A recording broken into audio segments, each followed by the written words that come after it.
14절부터 29절까지 있는 말씀. 마가복음 9장 14절부터 29절까지.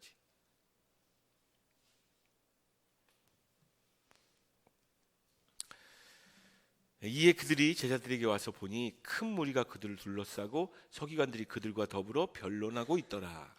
온 무리가 곧 예수를 보고 매우 놀라며 달려와 문안하거늘 예수께서 물으시되 너희가 무엇을 그들과 변론하느냐? 무리 중에 하나가 대답하되 선생님 말 못하게 귀신 들린 내 아들을 선생님께 데려왔나이다. 귀신이 어디서든지 그를 잡으면 거꾸러져 거품을 흘리며 이를 갈며 그리고 파리에 지는지라. 내가 선생님의 제자들에게 내쫓아 달라 하였으나 그들이 능히 하지 못하더이다. 대답하여 이르시되 믿음이 없는 세대여 내가 얼마나 너희와 함께 있으며 얼마나 너희에게 참으리요. 그를 내게로 데려오라 하시매 이에 데리고 오니 귀신이 예수를 보고 곧 그 아이로 심히 경련을 일으키게 하는지라. 그가 땅에 엎드러져 구르며 거품을 흘리더라. 예수께서 그 아버지에게 물으시되 언제부터 이렇게 되었느냐 하시니 이르되 어릴 때부터니이다. 귀신이 그를 죽이려고 불과 물에 자주 던졌나이다. 그러나 무엇을 하실 수 있거든 우리를 불쌍히 여기사 도와주옵소서. 예수께서 이르시되 할 수 있거든 이 무슨 말이냐 믿는 자에게는 능히 하지 못할 일이 없느니라 하시니 곧 그 아이의 아버지가 소리를 질러 이르되 내가 믿나이다. 나의 믿음 없는 것을 도와주소서 하더라. 예수께서 무리가 달려와 모이는 것을 보시고 그 더러운 귀신을 꾸짖어 이르시되 말 못하고 못 듣는 귀신아 내가 네게 명하노니 그 아이에게서 나오고 다시 들어가지 말라 하시매 귀신이 소리 지르며 아이로 심히 경련을 일으키게 하고 나가니 그 아이가 죽은 것 같이 되어 많은 사람이 말하기를 죽었다 하나. 예수께서 그 손을 잡아 일으키시니 이에 일어서니라. 집에 들어가심에 제자들이 조용히 묻자오되 우리는 어찌하여 능히 그 귀신을 쫓아내지 못하였나이까? 이르시되 귀도 외 다른 것으로는 이런 종류가 나갈 수 없느니라 하시니라. 아멘. 요즘 어떻게 지내십니까? 좀 저랑 좀 원래 설교는 좀 이렇게 눈을 맞추셔야 돼야 이렇게 제가 볼 때 그런데 보고 있었으면 좋겠어요. 어떻게 지내세요? 덥죠? 더워도 보통 더운 게 아닌 것 같아요. 제가 금요일쯤인가는 차에서 내려서 이렇게 한 20m 걸었나요? 많이 걷지도 않고 조금 걸었는데 5분 10분 걸었는데 땀이 나더라고요.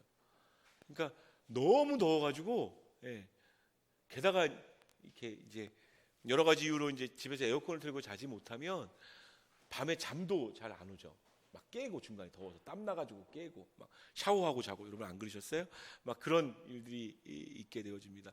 너무 더우니까 정신이 없는 것 같아요. 정신 있으세요?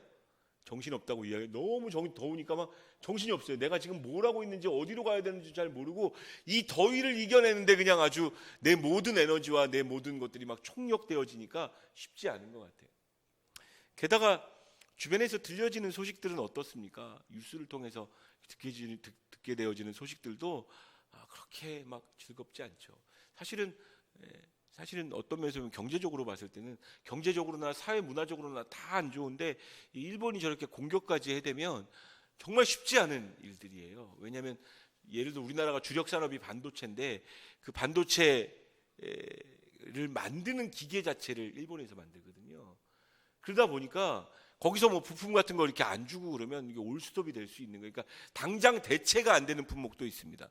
그것을 끊어버리면 경제를 약간 브레이크를 걸겠다는 거고요. 경제도 이렇게 마치 자전거 체인처럼 계속 맞아 돌아가야 잘 돌아가는 거거든요. 어디가 꽉 막히면 돌아가지를 못하게 되어져 있어요. 어제 우리 그런 얘기 이렇게 하는데 우리 한 중고등부 청년이 목사님 코스피가 200m로 떨어졌어요. 요즘 중고등부 아이들도 중학교 아이들도 그런 걸 알아요. 코스피가 200m로 떨어졌다고. 정말 쉽지 않은 일입니다. 우리가 만들어낸 자초한 일이라기보다 쉽지 않은 일이죠. 또 여러분 남한과 북한 또 항상 평화무도가 조성되고 있다가 요즘 또 다시 긴장이 고조되어지잖아요. 트럼프 대통령은 뭐 별일 없다, 우린 계속 친하다 이렇게 얘기하지만 연일 방사포라고 이야기하는 미사일을 쏴대면서 이렇게 하고, 또 한국 사람이 선의를 베풀고 우리가 막 이렇게 했어도 깝죽대지 말아라, 괜히 오지랖 넓혀서 이렇게 하지 말아라, 이렇게 반응하고, 사실은 뭐 북한도 그렇고 일본도 그렇고 미국도 그렇고 들려오는 뉴스들을 들으면 정말 정신 없어지는 것 같아요. 게다가 여러분 삶 가운데는 어떻습니까? 아주 실제적인 삶은 어떠세요? 날도 덥고 정신없는 일들 많지 않으세요? 이 일은 이렇게 바뀌고 저 일은 저렇게 바뀌고.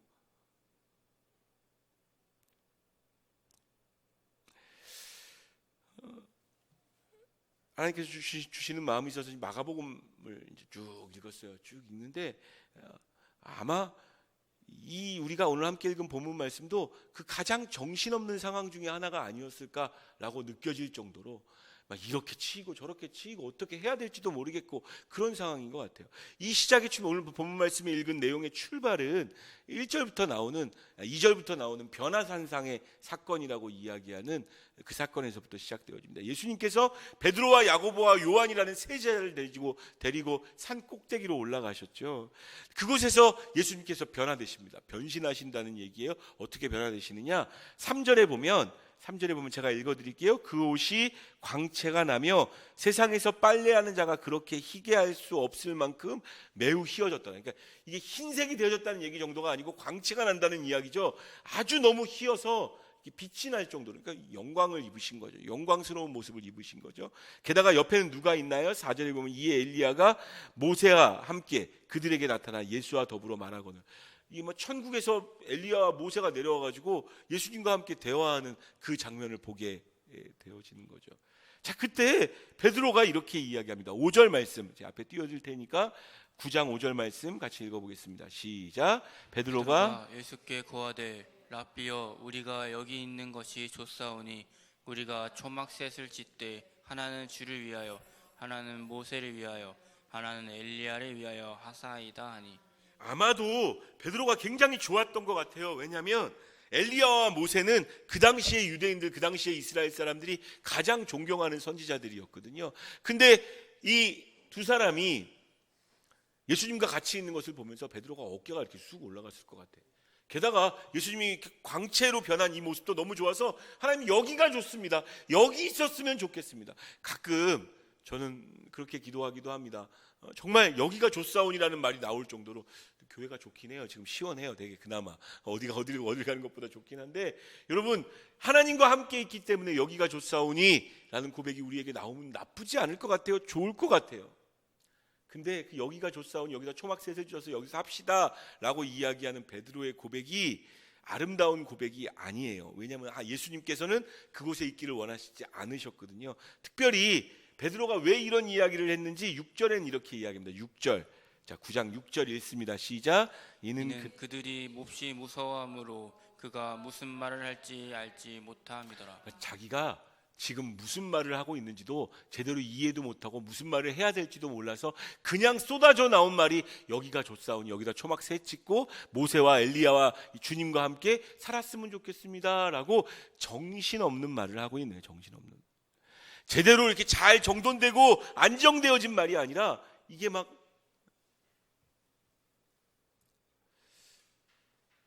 몹시 무서워서 당황스러워서. 여러분 어떤 영적인 경험은 우리를 좀 무섭게 할 수도 있어요. 아마 우리 청소년들 이번에 캠프, 이렇게 그 모든 사람들과 같이 모이는 캠프는 우리 같이 함께 가는 게 처음이라 같이 갈 텐데 거기 가서 막 정신없는 경험을 할 수도 있어요. 막 방언하는 사람이 옆에 있어가지고 무서울 수도 있어. 방언 들어봤어요? 방언? 막 방언하는 사람들이 옆에 있을 수도 있어요. 어떤 경험은 좀 두려울 수 있어요. 무서워서 정신없는 말을 하고 있는 거예요. 그때 7절 말씀 한번 읽어볼게요. 7절 읽습니다. 시작. 마치 구름이 와서 그들을 덮으며 구름 속에서 소리가 나되 이는 내 사랑하는 아들이니 너희는 그의 말을 들으라 하는지라. 여러분 어떤 말씀 같아요? 저는 이 말씀이 베드로 그만, 정신없는 소리 그만해, 조용히 해. 그래서 뭐라고 이야기하는 거예요? 네가 말하지 말고 예수님이 말씀하게 하시고 예수님이 말씀하신 말씀을 너는 들어. 너는 그의 말씀을 들어라. 이는 내 사랑하는 아들이니까 그의 말씀을 들어. 내가 그에게 영광을 입히고 있으니까 너는 그의 이야기를 들어라. 비록 베드로가 좀 정신없는 얘기를 하긴 했지만 굉장히 영적인 경험을 한 건 사실이죠. 근데 내려오면서 예수님께서 이런저러한 이야기를 하시는데 특별히 이렇게 이야기하세요. 그들이 산에서 내려올 때 예수께서 경고하시되 9절에 있는 말씀이에요. 인자가 죽은 자 가운데서 살아날 때까지는 본 것을 아무에게도 이르지 말라 하시니. 근데 이 이야기가 적어도 마가복음에서는 예수님이 죽었다가 다시 살아나실 것이라고 말씀하신 첫 번째 사건입니다. 그러다 보니까 베드로하고 요한하고 야고보가 이 이야기를 들었지만 이 이야기를 이해했을까요? 이해하지 못했을까요? 이해 못했어요. 무슨 얘기를 하시나. 전혀 이해 못하고. 여러분, 제가 마가복음을 읽으면서 원래 이제 주셨던 마음은 하나님 예수님께서 제자들을 어떻게 양육하셨는지를 좀 보고 싶어서 마가복음서를 좀 묵상했는데 마가복음의 제자들이 그렇게 멋있는 사람으로 등장하지 않습니다. 왜 제자들을 선택하셨는지가 이해가 안 될 정도로 예수님이 말씀하신 말귀를 못 알아들어요. 또 하나님께서 행하신 어떤 위대한 일들을 깨닫지도 못하고 느끼지도 못하고 비유도 따로 설명해야 이해를 하고 굉장히 부족한 거 투성이인 사람들이죠. 단점 투성이인 사람들이에요. 베드로도 말은 앞서는데 막 빨리는 하는데 진중하지 않아가지고 엉망진창이에요. 예수님이 죽었다 살아날 거라고 그 전까지는 얘기하지 말 거라고 아멘 하면 되는데 거기다가 인자가 살았다가 죽었다는 것이 무엇인지 알지 못하니까 유대인들이나 바리새인들이 하던 엘리야가 먼저 와야 된다는데 그런 이야기는 하고 있고 오늘 말씀 본문 말씀 앞에 있는 이야기예요. 예수님께서 엘리야 이미 왔는데 니네가 모르는 것뿐이다 이렇게 얘기하시면서 정말 정신없는 이해할 수도 없고 제대로 생각할 수도 없는 어떤 이런 상황들이 되어집니다. 게다가 오늘 읽은 본문 말씀은 더 정신없는 상황이 더 힘겹고 어려운 어지러운 상황이 벌어지게 되죠. 14절 말씀 본문 14절 같이 읽습니다. 시작. 이에 그들이 제자들에게 와서 보니 큰 무리가 그들을 둘러싸고 서기관들이 그들과 더불어 변론하고 있더라. 큰 무리가 제자들과 함께 있었어요. 산에서 내려와서 비록 영적인 경험을 했지만 예수님께서 내려가자 하시니까 거기가 좋은 게 아니라 네가 갈 곳은 여기라고 내려가게 하시니까 그 내려온 곳에서 만난 일이 뭐예요? 제자들을 만나러 다시 돌아갔는데 그 제자들이 누구와 같이 있어요? 서기관들하고 같이 있어요. 그리고 또 서기관들과 같이 있을 뿐만 아니라 그 주변에서 그 서기관들과 제자들이 변론하는 변론을 듣고자 많은 사람들이 모였어요. 여러분 변론이라는 게 뭡니까? 변론은 이렇게 변명한다는 이야기예요. 그들의 어떤 공격적인 말투에 그게 아니지 않느냐라면서 이렇게 대답하는 이것을 변론이라고 이야기하죠. 변론하고 있었어요. 무엇을 변론했을까요? 어찌됐든 뒷부분에 나와 있는 그 이야기를 듣다 보면 오늘 본문 여러분 다 읽으셨으니까 미리 이야기하는데 한 아이가 있는데 이 아이가 귀신이 들렸어요. 귀신이 들려서 듣지도 못하고 말하지도 못해요. 게다가 간질 증상을 보여요. 여러분 간질병을 가지고 있는 분들 옆에서 좀 보신 적 있나요? 저도 한두 번 깜짝 놀랐어요. 데리고 있던 청년 지금 전사님 되셨는데 청년 중에 한 분인데 멀쩡히 서 있다가 갑자기 넘어져가지고 막 입에 거품 물고 막 그래요. 얼마나 놀라는 줄 아세요? 옆에 있는 사람들 다 무서워하고 막 간질이 원래 약간 그런 거예요. 근데 이 간질 증상을 보이는 아이가 있었어요. 이 아이가 귀신 들렸다고. 그 당시에 모든 유대인들이 대부분 그렇게 생각했지만 모든 병이 다 악령으로부터 일어났다고 생각하는데 간질 증상이면 더욱더 악령을 통해서 일어나는 일이라고 생각할 정도로 생각하고 이 악령을 쫓아내주기 위해서 데리고 왔던 거예요. 누구에게? 산에 같이 안 올라갔던 나머지 제자들에게 이 아이를 고쳐주십시오라고 이야기했는데 제자들이 어떻게 했어요? 귀신을 쫓아냈습니까? 못 쫓아냈습니까? 쫓아내지 못했습니다. 그러니까 서기관이 그것을 보고 있던 서기관들이 가만히 있었겠어요? 어떻게 하면 흠집이라도 내려고 흠집 하나라도 더 내려고 얘기했던 서기관들이 그 자리에서 모여서 막 제자들을 향해서 막 공격했겠죠. 그러니까 제자들이 그게 아니고 우리 스승님이 지금 저기 가셔서 아니야 하나님이 예수님이 하실 수 있어. 근데 그게 아니고 뭐 이런 변론들을 했겠죠. 때마침 예수님이 등장하십니다. 15절에 보면 온 무리가 곧 예수를 보고 매우 놀라며 달려와 문안하거늘. 참 우리 하나님은 때 맞춰 일하시는 일들이 참 많아요. 우리가 생각하는 어떤 때에 이루지 않으시고 정말 중요한 하나님의 때에 하나님은 하나님의 뜻을 이루십니다. 이 하나님의 때에 관련된 부분은 좀 많이 묵상할 필요가 있어요. 때에 맞춰 예수님이 딱 나타나시는 거죠. 도저히 제자들이 더 이상 대답할 수 없는 그 상황 가운데 예수님이 짜잔하고 나타나시는 거죠. 예수님이 그들에게 이야기합니다. 제자들아, 니들이 지금 변론하고 있는 변론이 무슨 변론이야? 왜 여기서 서기관들과 변론을 하고 있어? 그때 이제 공간복음서에 이제 마태복음에도 이 말씀이 나오고 누가복음에도 이 말씀이 나오는데, 공간복음서를 보니까 이 무리 중에 한 사람이라고 오늘 기록되어 있는 사람은 다름 아닌 아버지일 가능성이 높습니다. 그 아이의 아버지가 얘기하는 거예요. 너희가 무엇을 그들과 변론하고 있느냐라고 16절에 이야기하니까 17절 말씀, 18절 말씀 읽겠습니다. 시작. 무리 중에 하나가 대답하되 선생님, 말 못하게 귀신 들린 내 아들을 선생님께 데려왔나이다. 귀신이 어디서든지 그를 잡으면 거꾸로 저 거품을 흘리며 이를 갈며 그리고 파리해지는지라. 내가 선생님의 제자들에게 내쫓아 달라 하였으나 그들이 능히 하지 못하리이다. 이 설명되어진 거 지금까지 설명한 이야기죠. 간질 증세가 나타나는 거예요. 거꾸로지고 거품을 흘리고, 거꾸로진다는 건 넘어진다는 이야기죠. 거품을 막 입에 거품 물고, 정말 거품을 물어요. 간질 증상이 있으신 분들은. 이를 간다. 이 이를 가는 게 뭘까요? 막 이렇게 막 뿌뚝뿌뚝 이를 갈고 막 그럴 수 있어요. 막 이게 자기도 괴로우니까 힘들어서 그런 거예요. 자기 영혼도 너무너무 힘든 거예요. 이 뇌가 그렇게 반응하고 있지만 너무 힘드니까 막 이를 갈고 파리해지고 있으니까. 귀신 때문일 테니까. 그리고 본문을 잘 읽어보시면, 왜냐하면 더 길게 설명할 수 없는 부분이, 적어도 마가복음에는 이 아들이 귀신 들린 게 맞습니다. 악령 들린 게 맞아요. 악령이 들려서 이렇게 되어진 거예요. 간질과 관련된 이런 어떤 병과 귀신과 관련된 이야기는 좀 더 길게 설명하지 안 되는, 쉽게 판단할 수 없는 부분이라 좀 넘어가긴 하겠지만, 오늘 적어도 마가복음에는 분명히 귀신이 들린 게 맞습니다. 귀신이 그를 넘어뜨리고 거품 물게 하고 이를 갈게 하고 파리하게 하고, 파리진다는 건 헬쑥해진다는 거죠. 헬쑥해지게 만들었다고. 그래서 제자들에게 데리고 와서 쫓아달라고 얘기했는데 그들이 못 쫓아낸다고. 그것 때문에 지금 변론이 일어난 거라고 얘기하고 있는 거예요. 자, 그때 예수님이 이렇게 말씀하시죠. 19절 말씀 읽겠습니다. 시작. 대답하여 이르시되 믿음이 없는 세대여, 내가 얼마나 너희와 함께 있으며 얼마나 너희에게 참으리요. 그를 내게로 데려오라 하시매. 예수님이 지금 누구에게 하고 계신 말씀이에요? 누구에게 하고 계신 말씀이에요? 사실은 초점은 제자들을 향하여 하고 계신 말씀인 게 맞는 것 같습니다. 제자들이 못 쫓았으니까요. 그리고 이런 식으로 제자들에게 표현하신 게 마가복음이 많아요. 왜? 얼마나 더 참고 얼마나 더 너와 함께 있어야 너희가 하나님의 권세와 그 능력을 온전히 사용하고 믿음의 사람으로서 아름답게 살아갈 수 있겠느냐. 근데 제자들에게만 말씀하신 게 아니죠. 믿음이 없는 세대요. 이 세대 전체, 그 변론하고 있는 서기관, 그 아버지, 거기 있는 모든 사람들을 향해서도 말씀하시는 거예요. 이 믿음이 없는 세대가 믿음이 없으니까 주님이 함께 있어도 그 말씀을 알아듣지 못하고 깨닫지도 못하고, 그리고 사실은 얼마나 내가 너희와 함께 있을 줄 아니? 라는 이야기는 얼마 안 가서 예수님 십자가에 못 박혀 죽으시거든요.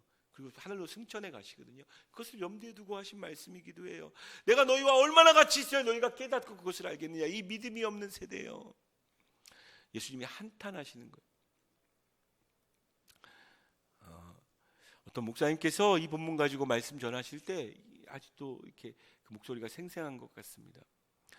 이 믿음이 없는 세대여라고 제자들을 향하여 한탄하셨던 이 이야기는 어쩌면 이 시대의 우리들을 향하여서 똑같이 한탄하고 계시는 내용일 수도 있겠다. 그 목사님은 이렇게 말씀하시더라고요. 귀신이 잡아서 꼬꾸러뜨리고 거품 물게 하고 이를 갈게 하고 이 분노로 가득한 세상을 말하고 있는 것 아니냐. 나중에 그 아버지가 이야기하는데 불에도 넘어지게 하고 물에도 넘어지게 해서 죽이려고 했다. 방향을 못 잡는, 어디로 가야 될지 모르는 이 시대를 말하고 있는 것 아닌가. 마치 우리를 정신 못 차리게 만들어서 막 어디로 가야 될지 모르고 헤매고 있는 이 시대의 상황, 환경, 여건.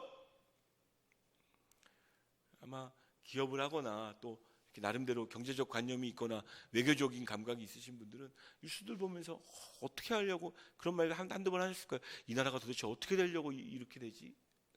근데 여전히 정치권은 싸움만 하고 있고 쌈박질만 하고 있고 서로 내가 옳다 네가 옳다.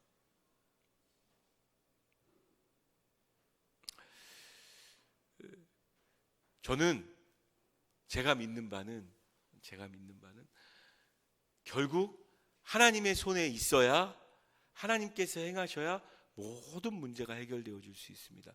여러분들이 지금 현재 대통령의 방향과 여건에 찬성을 하시든 반대하시든과 관계없이 제가 믿는 바는 하나님의 눈은 하나님의 백성 등을 향하여 있지, 교회 다니는 사람, 예배 드리는 사람을 향하여 있지, 다른 곳에 있지 않아요. 그 이야기는 지금 이루어지고 있는 모든 환경, 여건, 외교적 상황, 여러분들 가정의 환경, 여러분들의 자녀의 문제, 다 저는 그런 하나님이라고 믿어요. 무엇에 의해 결정되어지느냐? 하나님의 백성, 하나님을 아는 백성, 예수 믿는 백성, 예배드리는 백성들의 삶의 태도에 의해서 결정되어지는 겁니다. 우리가 바꿀 수 있다고요. 외교까지 이야기하니까 여러분들이 좀 그렇게 할 수 있지만, 저는 하나님의 손을 의지하기 때문에, 하나님의 섭리를 믿기 때문에 분명히 하나님께서 행하실 수 있을 줄 믿어요. 정말 안타까운 위기는 일본이 우리를 향해서 뭐를 했다는 것이 정말 안타까운 게 아니고, 정치를 어떻게 하고 있다는 게 안타까운 게 아니고, 북한이 이제 어떻게 행동하는지, 미국이 어떻게 행동하는지가 안타까운 게 아니라, 죄송합니다, 정말 안타까운 건 하나님의 백성들이 이 상황에서 정신 못 차리고 믿음으로 행동하지 않고 예배하지 않고 기도하지 않는 것이 저는 더 큰 문제라고 생각해요. 한국교회의 위기라고 이야기들 합니다. 한국교회의 위기가 되어지는 이 상황이 어쩌면 한국의 위기를 만들어가고 있는지도 몰라요. 어쩌면 저는 그렇다고 확신합니다. 믿음이 없는 세대여, 내가 얼마나 너희와 함께 있으며 얼마나 너희에게 참으리요. 믿음이 없는 세대, 이 시대뿐만 아니라 하나님 우리에게도 그렇게 얘기하고 계실 것 같아요. 예배드리고 있는 너, 그래도 주일날 주님 앞에서 말씀 앞에 있는 너, 믿음이 없잖아. 얼마나 믿음생활 더하면, 얼마나 신앙생활 더하면 네가 나한테 기도하고 온전히 예배하는 사람 될 거야.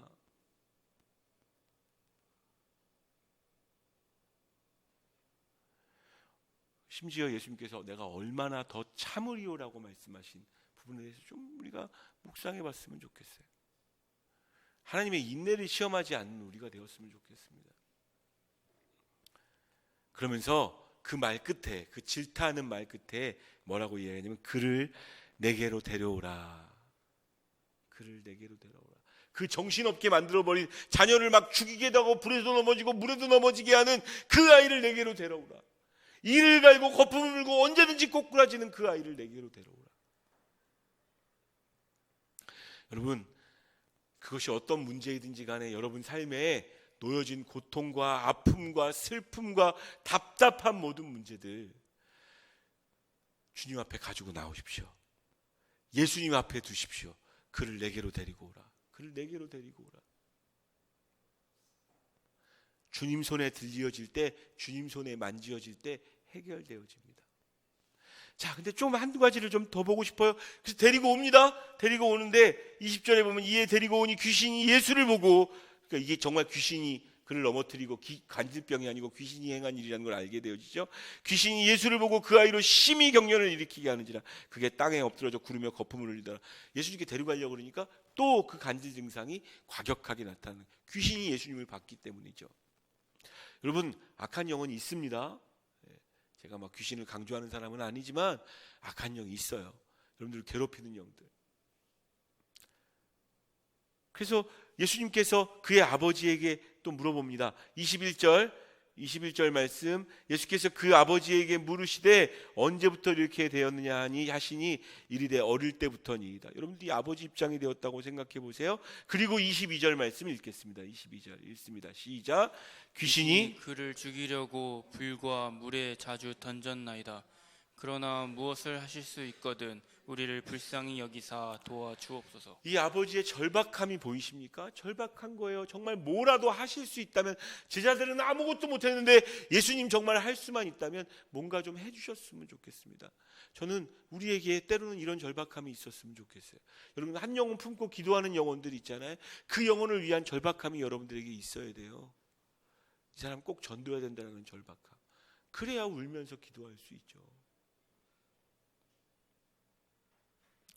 이 아버지 입장에서 생각해 보세요. 아이가 수도 없이 죽을 위험에, 왜냐하면 불에도 넘어지고 물에도 넘어졌으니까.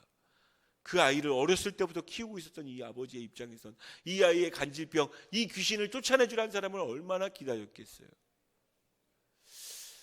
또 목사님이 이렇게 이야기하시더라고요. 이 시대의 청소년, 예? 전 잘 모르겠습니다. 미래학자가 아니라 잘 모르겠지만 청소년들 보면 걱정이 되는 부분이 있어요.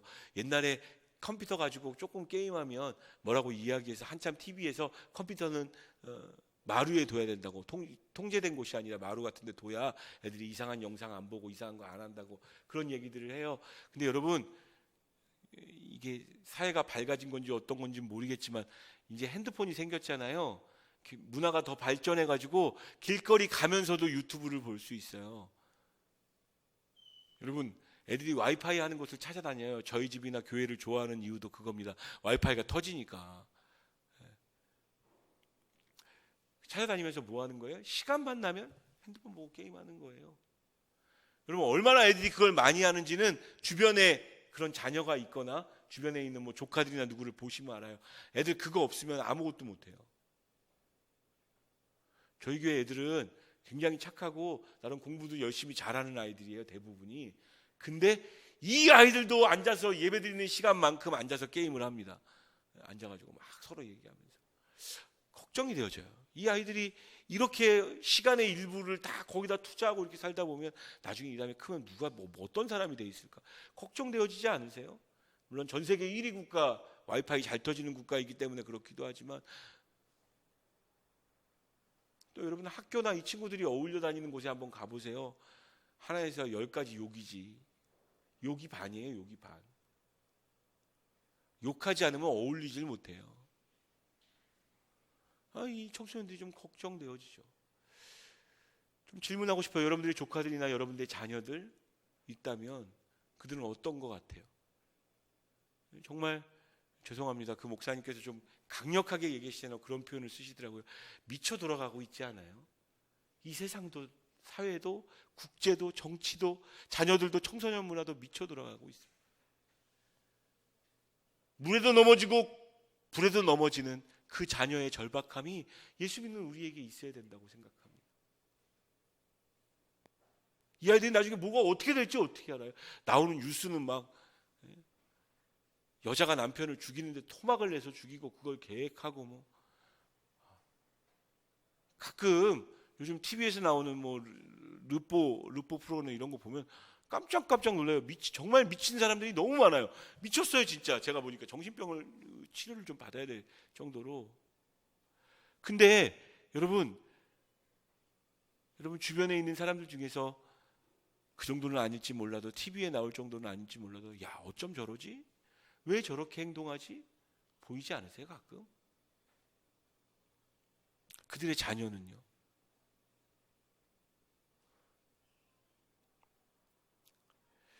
아버지가 절박할 수밖에 없었어요. 하실 수 있다면, 뭔가 할 수 있는 일이 있다면 우리 아이에게 해주십시오. 도와주십시오. 우리를 불쌍히 여기셔서 도와주십시오. 하실 수 있다면. 자, 그때 그 이야기를 듣고 그 절박함을 보고 예수님께서 이렇게 답변하십니다. 23장 23절 읽겠습니다. 23절, 9장 23절 같이 읽습니다. 시작. 예수께서 이르시되 할 수 있거든이 무슨 말이냐, 믿는 자에게는 능히 하지 못할 일이 없느니라 하시니. 아멘. 아멘. 여러분 정말 아멘이세요? 할 수 있거든이 무슨 말이냐, 믿는 자에게 능치 못함이 없다는 이 말에 아멘으로 화답하실 수 있으십니까? 정말 아멘이라고 생각하시나요? 여러분, 예수님 믿고 기도하고 주님께 맡기면 여러분의 자녀도 바뀔 수 있나요? 주님께 맡기고 주님께 의지하면 어떻게 일본과 이 나라의 이 경제적인 전쟁도 좋은 방향으로 바뀔 수 있나요? 정말 하나님께 의지하고 주께 나아가면 우리 가족이 구원받을 수 있나요? 이 천국 땅이 온전해질 수 있나요? 이 대한민국이 하나님 앞에 바로 설 수 있나요? 이 미쳐 돌아가는 세상이 정상적으로 바뀔 수 있습니까? 그렇게 믿으셔요? 정말 그렇게 믿으셔요? 예수님께서 손 터치하시면 저는 그런 생각이 들어요. 이 믿음이 없는 세대라고 말씀하셨던 그 말씀이 좀 우리에게도 적용해 봐야겠다. 나는 정말 믿고 있는가? 여러분 정말 믿고 있어요? 하나님 살아계신 거 맞아요? 하나님 멀리서 지켜보고 계신 거예요? 내가 잘해야 되는 거 아니에요? 기도가 아니라 잘해야 되는 거 아니에요? 저는 예수님의 이 질책의 말씀이 우리에게도 들렸으면 좋겠어요. 할 수 있거든이 무슨 말이냐는 얘기는 뭐예요? 할 수 있거든 그런 거 없다. 나 하나님이야. 나 전능한 하나님이야. 내가 손대면 못 고칠 게 없고 내가 손대면 안 바뀔 게 없어. 할 수 있거든이 무슨 말이냐? 믿는 자에게 능치 못함이 없느니라. 저는 여러분들이 정말 어떤 어려운 문제 앞에 내가 무엇을 해야 되지? 근데 내가 할 수 있는 게 없어. 그때 이 말씀이 들렸으면 좋겠어요. 하나님이 하실 수 있는 일이 있다고. 예수님께서 터치하시고 예수님께서 만지시면 우리의 청소년들도 변화될 거고 우리의 자녀도 변화되어질 거고 내 힘으로 그렇게 노력했는데 안 됐는데도 하나님이 하시면 될 거라고 믿는 마음. 그래서 제가 이렇게 보니까 제가 오랫동안 청소년부 사역을 좀 했었는데 가장 아이들이 우리가 놓치지 말고 붙잡아야 될 아이들이 고3 대학 입시를 앞두고 애들이 그렇게 하나님 의지해요. 얼마나 의지하는지 몰라요. 자기 힘으로 안 된다는 걸 알게 되면 더 기도해요. 더 하나님 의지해요.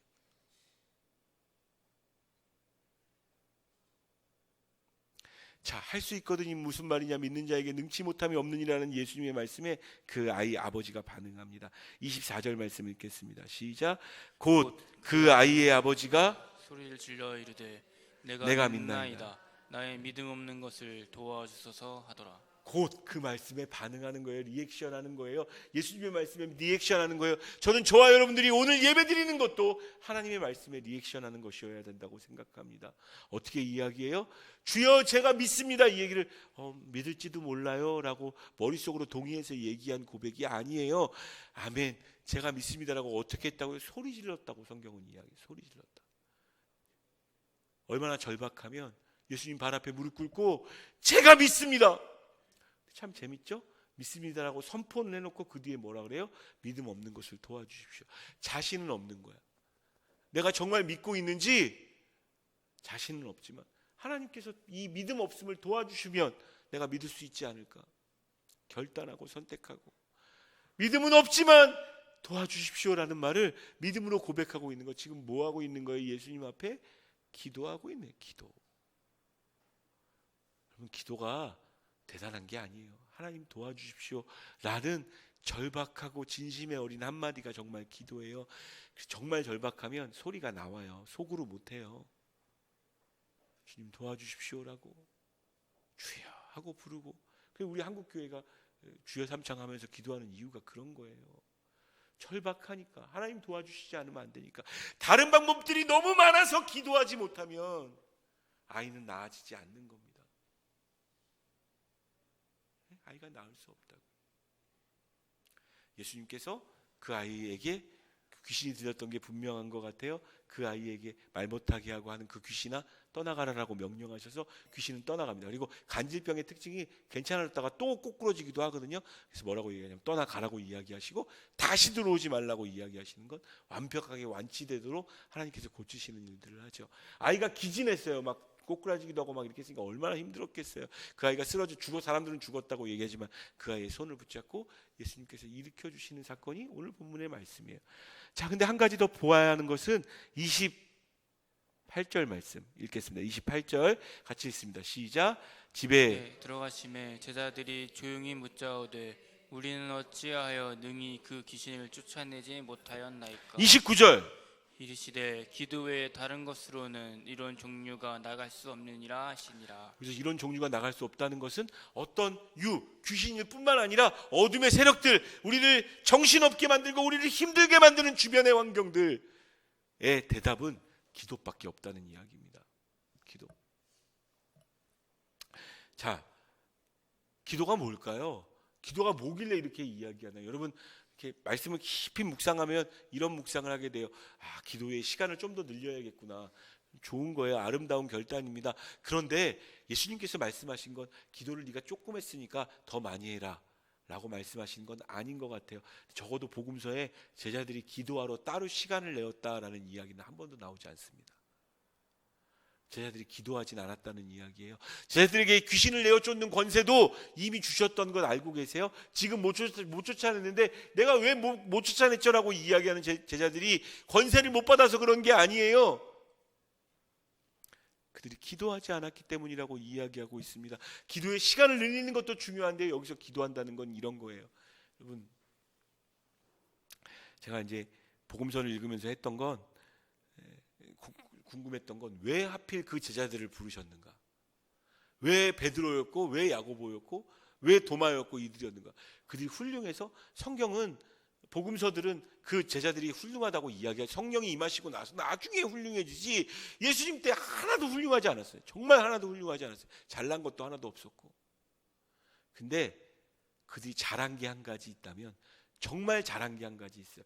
이거 하나만 있어도 우리도 예수님의 제자가 될 수 있습니다. 그게 뭐냐면 예수님이 부르셨을 때 예수님을 따르기로 결단한 거예요. 왜냐하면 예수님이 제자들만 부르신 것만은 아니거든요. 부자 청년도 부르셨고 또 여러 사람들이 가다가 귀 돌아서서 나를 따르라, 다 버리고 따르라라고 수도 없이 이야기했지만 안 따른 사람들도 많아요. 근데 12명은 적어도 예수님을 따르기로 결정했고 나아갔다는 거죠. 훌륭하지 않아요. 아름답지 않아요. 그들에게 주신 권세도 여러분 오해하지 마세요. 그 권세가 무슨 없던 게 갑자기 소유가 생겨가지고 능력이 없던 이렇게 능력이 생겨서 막 능력으로 전했던 게 아니란 말이에요. 하나님께서 주신 거예요. 그렇기 때문에 매번 아까 그 아버지처럼 저는 그 아버지와 제자들의 모습을 좀 비교해 보고 싶어요. 예수님 발 앞에 무릎 꿇고 내 믿음 없음을 불쌍히 여겨주십시오라고 고백하며 내가 믿습니다라고 고백해야 되는 것, 그게 기도 아니에요? 여러분 기도할 때 어떻게 기도하고 계세요? 하나님 이건 이렇습니다, 저건 그렇습니다라고 하나님 설득하고 계세요? 여러분의 자녀의 문제라고 한번 생각해 보세요. 여러분의 자녀의 문제. 내 자녀가 울고 있어요. 저도 아직도 생생하게 기억이 나는 장면들이 있어요. 우리 자녀가 수술을 받을 때가 있어요. 그래서 마취 주사를 놓는데 얘가 의지할 데가 아빠밖에 없으니까 아빠 하고 손을 이렇게 내밀는데 마취약 때문에 점점 힘이 빠져서 죽어가요. 그 모습을 보고 있는데 할 수 있는 일이 아무것도 없더라고요. 할 수 있는 일이 아무것도. 그래서 그 처치실이라고 이렇게 이빨 꼬매 여기 이렇게 여기 찢어진 데를 꼬매는 그 처치실에 그렇게 잠들어 버린 그 아이 앞에서 할 수 있는 게 없어요. 그냥 하나님 내가 뭘 합니까? 난 할 수 없습니다. 하나님께 아이를 맡기고 기도하는 것밖에 없었어요. 주님 도와주십시오. 주님 도와주십시오. 여러분 그게 기도예요. 그게 시대를 변화시키는 일이고 그게 악한 마귀 귀신을 쫓아내는 방법이고 그것이 할 수 있거든요. 무슨 말이냐? 믿는 자에게는 능치 못함이 없는 이라는 예수님의 말씀에 반응하는 방식입니다. 저는 뉴스에서 무서운 소리가 들리든 우리나라가 정말 힘들어지고 있다는 얘기가 들리든 여러분의 삶이 어려워지든 여러분의 자녀가 여러분의 뜻대로 안 되어지든지와 관계없이 기도 외에는 이런 이유가 나가지 못한다는 건 그런 의미예요. 주님 앞에 간절함으로 무릎 꿇고 내 믿음 없음을 도우시고 주님 도우십시오라고 기도하는 우리가 되어줬으면 좋겠어요. 논쟁하는데 힘 빼지 말고요. 서기관하고 못하는 논쟁하고 있어요. 논쟁하는데 힘 빼지 말고 기도합시다. 머릿속으로 생각하는데 힘 빼지 말고 기도하자고요. 기도하자고요. 그분 앞에 겸손히 무릎 꿇고 기도해야 해요. 기도해요. 하나님 도우십시오. 하나님 도우십시오. 주님 우리에게 원하시는 거 그거였고 제자들에게 원하시는 것도 그거고 오늘 저와 여러분들에게 원하시는 것도 그겁니다. 단순하게 하나님 앞에 무릎 꿇고 기도하세요. 하나님 나의 믿음 없음을 도와주시고 우리를 불쌍히 여기셔서 내 삶 가운데 하나님의 구원을 이루어 주십시오. 불에도 넘어지고 물에도 넘어지는 내 자녀들을 돌보시고 이 대한민국을 돌보시고 우리 나라를 돌보시고 이 천국 땅을 돌보시고 그렇게 믿음으로 반응하는 그 아버지처럼 절박하기에 내 아들이니까 어쩔 수 없이라도 그렇게 반응하는 우리나라니까 어쩔 수 없이라도 그렇게 반응하는 정신없는 삶을 살아가는 게 아니라 기도로 주님의 나라를 확장시키며 나아가는 저와 여러분 되어지시기를 주님의 이름으로 축원합니다. 기도하겠습니다. 질문해 볼게요. 여러분 정말 하나님을 믿고 계세요? 하나님 믿으세요? 여러분들이 고민하고 있고 오랫동안 기도해야 하는데 잘 안 풀린 그 문제 가운데도 하나님께서 정말 일하실 수 있다고 확신하시나요? 예수님 이렇게 말씀하시지 않겠어요? 할 수 있거든이 무슨 말이냐? 믿는 자에겐 능치 못함이 없느니라. 아버지의 모습을 떠올려 봅시다. 내가 믿습니다라고 소리 지르며 고백했다. 근데 또 반면 하나님 믿음 없음을 도와주십시오라고 고백했다. 제자들이 왜 못 쫓았을까요? 왜 못 쫓았을까요?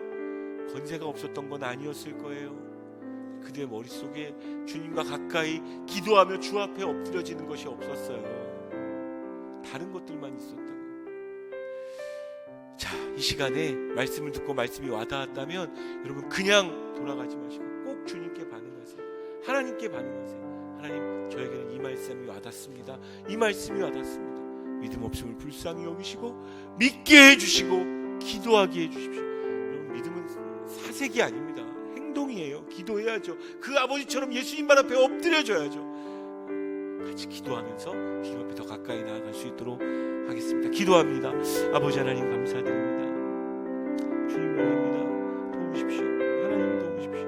은혜 더하여 주셔서 주 앞에 있게 하여 주시고 아버지 하나님 도와주시옵소서. 주님 도와주십시오. 주님 도와주십시오. 아버지 믿음 없음을 불쌍히 여기시고 아버지 하나님 때로 정신없이 돌아가는 이 사회 가운데 하나님의 나라가 우리 가운데 임할 수 있도록 고통과 슬픔 중에 더욱 주님 의지하고 주님 바라보며 어려움 이겨내고 주님 찬양하고 싶사오니 그렇게 되어지는 교회, 그렇게 되어지는 목회자, 그렇게 되어지는 청소년들, 그렇게 되어지는 성도들 되어지도록 성령 하나님 역사하여 주시옵소서. 악한 마귀 권세가 떠나가는 일들을 볼 수 있게 하여 주시며 그로 인하여 하나님 주시는 평안함으로 일으켜 주시는 그 은혜가 우리 가운데 있을 수 있도록 주여 역사하여 주시옵소서.